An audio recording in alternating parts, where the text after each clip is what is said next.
نورانی بزرگ حضرت سیدنا ابراہیم بن شیبان رحمۃ اللہ علیہ فرماتے ہیں، میں نے حضرت سیدنا ابو عبداللہ مغربی رحمۃ اللہ علیہ کو یہ فرماتے ہوئے سنا، میں نے بہت عرصہ سے اندھیرا نہیں دیکھا، یعنی انہیں دن کی طرح رات کے وقت بھی ہر طرف روشنی ہی روشنی نظر آتی اور رات میں بھی ہر چیز واضح نظر آتی۔ حضرت سیدنا ابراہیم بن شیبان رحمۃ اللہ علیہ فرماتے ہیں، واقعی آپ رحمۃ اللہ علیہ کا یہ فرمان بالکل درست ہے۔ ہم جب کبھی سخت اندھیری رات میں آپ رحمۃ اللہ علیہ کے ساتھ سفر پر روانہ ہوتے تو آپ رحمۃ اللہ علیہ ہمارے آگے آگے اس طرح چلتے جیسے دن کے اجالے میں چل رہے ہو، اور ہماری یہ کیفیت ہوتی کہ ہاتھ کو ہاتھ سجائی نہ دیتا۔ جب ہم میں سے کوئی پھسلنے لگتا یا راستے سے ایک طرف ہونے لگتا تو آپ رحمۃ اللہ علیہ فرماتے، سیدھی طرف ہو جاؤ، اس طرف چلو۔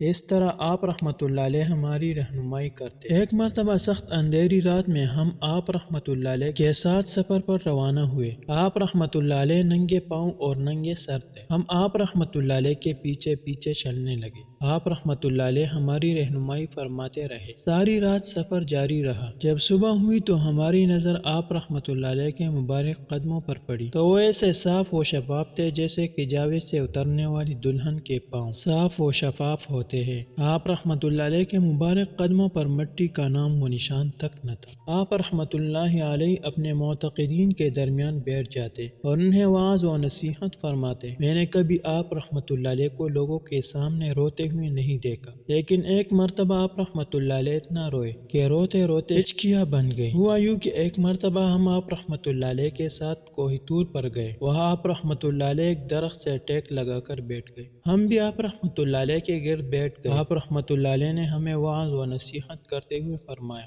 انسان اس وقت تک اپنی مراد کو نہیں پہنچ سکتا جب تک وہ سب سے الگ تھلگ ہو کر اپنے کام میں مشغول نہ ہو جائے۔ ابھی آپ رحمۃ اللہ علیہ نے اتنی ہی بات کی تھی کہ آپ رحمۃ اللہ علیہ زور زور سے رونے لگے اور تڑپنے لگے۔ ہم نے دیکھا کہ آس پاس موجود پتھر آپ رحمۃ اللہ علیہ کی گفتگو کے بعد ریزہ ریزہ ہو گئے۔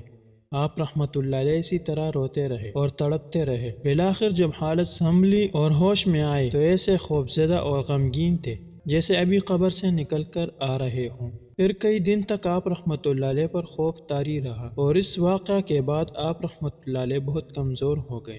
اللہ عز و جل کی ان پر رحمت ہو اور ان کے صدقے ہماری مغفرت ہو، آمین بجاہ النبی صلی اللہ علیہ وسلم۔